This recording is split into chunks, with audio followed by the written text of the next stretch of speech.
Ayan mga guys, meron na naman tayong ano rito, 4GA1 issue mga guys. Ito umuusok dito. Kung kasi nyo po, meron langis ano.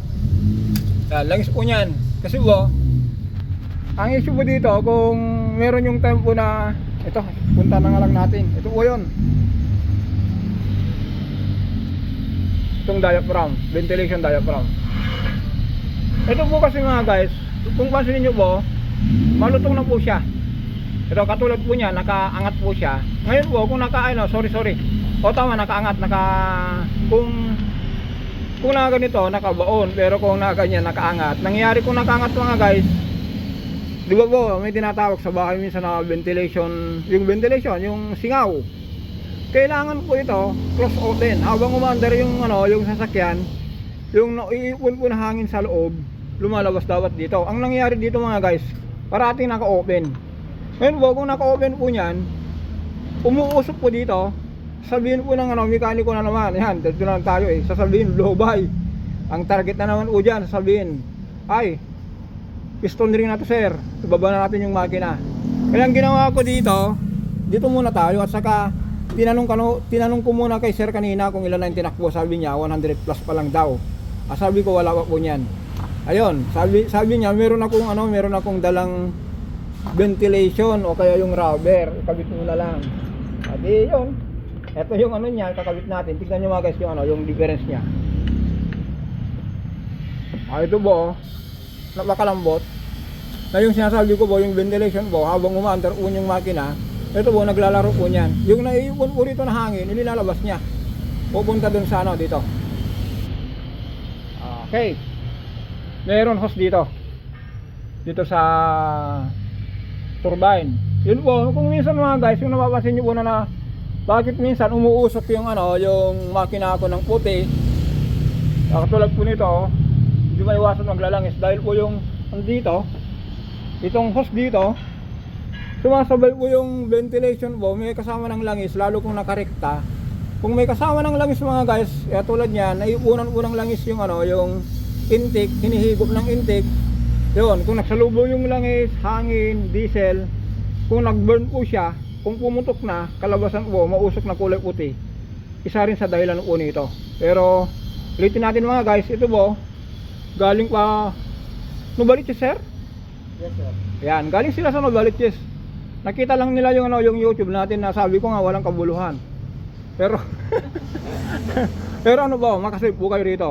Kung napanood nyo po yung una na ginawa natin nung nakaraan, kung i-review natin yon mga 3 weeks ago o kaya hindi, wala pa kasi nung nakaraan dito na naman nagpagawa ng iba naman. Sabi ko nga back job, pero iba yung ginawa niya, pero bumalik kasi nung unang ginawa natin ito, pero nung pangalawa po yung under chassis nya. Ayan, ito lang po yan ang naging problema. Kung saan po nangawit, ayaw nang maglaro, matigas. Pero kung halimbawa po bumirit po kayo, yung turbine po nakahigop po ng malakas na hangin, ito po, babaon po niyan, hindi na po bumalik. Ang nangyari po niyan, ulitin natin, kung nakaganyan po niyan, tuloy-tuloy yung usok kasi po wala nang control, hindi na gumaganyan yan hindi na siya naka up and down, kundi naka na lang. Kasi niyo mga guys diba? Kunin natin yung sukat. Ito po nakaangat, ito po nakalubog. Ngayon mga guys, kung ito naman po iangat natin, yung hindi siya nakalubog, yan, parating nakaangat siya, tatakpan niya naman po ito. Ngayon mga guys, ito wala nang lalabas na hangin dito kasi naka-close po nito ito naman po ito naman po yung magkaroon ng usok. Ngayon kung ilangat po niyan, dahil naka-close yung ventilation, dito naman lalabas. Kung inangat tong mekaniko at meron nakitang usok, sabihin niya, patay, disgrasya yung makina mo, kailangan natin ibaba. Yung usok po dito, saka yung usok po dito sa valve cover, ang problema po, pinanggagalingan lang po, ito lang po yun. Both side po niyan, kung nakita yung mekaniko po, yung tinanggal niya yung hose, dahil po ito, naka-open parati, umuusok po dito, naka-global yung makina mo. Ngayon, kung ito, nakatakip dito, walang labas ng hangin, dito naman babawi ngayon. Pupunta po rito, yung usok. Kung ilangat na, nakakross na ganyan, kung ilangat ng mekaniko, patay, disgrasya, makina mo, kailangan natin palitan yung yung stone ring, o kaya depende kung anong makita natin. Baka masakit mga guys. Stone ring lang dapat palitan, isabay yung liner, general overhaul, dadalhin sa machine shop. Ayun pala, pag pag assemble na hindi pinalitan yung yung goma na yan, nakaka-relate yung mga ito, yung meron meron taga Isabela na tumawag sa akin. Kuya, sabi niya, kuya, bakit ganon? Nag-overhaul na ako, pinalitan ko na lahat.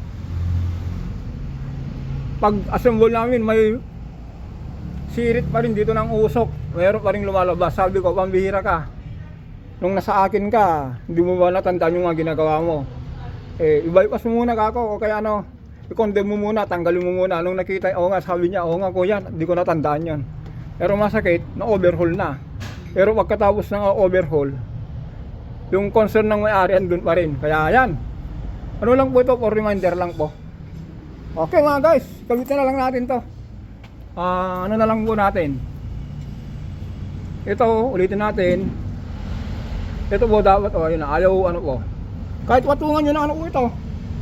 Nang mabigat, ayaw diba? Mabigat po ito. Pero ito, lubog ko. Ito, antikas yan. Magawa tayo ng walang kwentang paliwanag Ayan po Tignan nyo po ito ayaw kasi nangyari po niyan, itong rubber po, nangawit na. May rheuma na po nyo to, ayaw ng kumilos. Ito po, yung joint niya, malambot pa ito ba, eksakto, tignan nyo po ito naka-level po dito sa kadyan. Pero itong isa nakaangat. Diba? Nakuha nyo yung punto ko, yun nakaangat. Between diaphragm sa ito, nakaangat, meron siyang parang 3 mm. Pero itong bago, pasin nyo mga guys, nakalubog, nakalakot. Ayan, dahil malambot. Yan, nakuha na ni sir.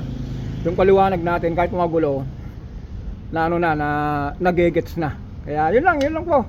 Ulitin natin, 4JA1, 4JB1, 4JJ1, yung Demax, Altera, Crosswind, Sportivo.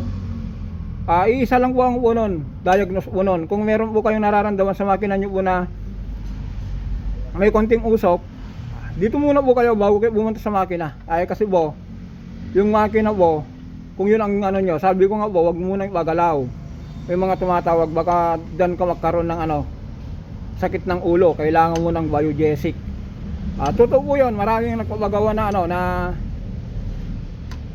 pinagawa ko na Kuya Jess, kasi sabi ng mekaniko, blow by daw, yun.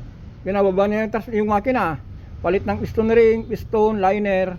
Pag under po, doon pa rin yung problema, kasi hindi po nila alam ito. Paminsan-minsan, ito lang muna. Kaya yan, ipalinis na lang natin yung linalaparan para po hindi magkaroon ng leak. Saka natin wasalwak to.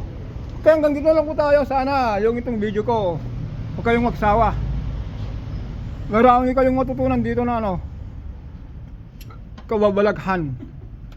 Okay mga guys, hanggang dito lang po tayo. Don't forget po, like and share. Maraming salamat.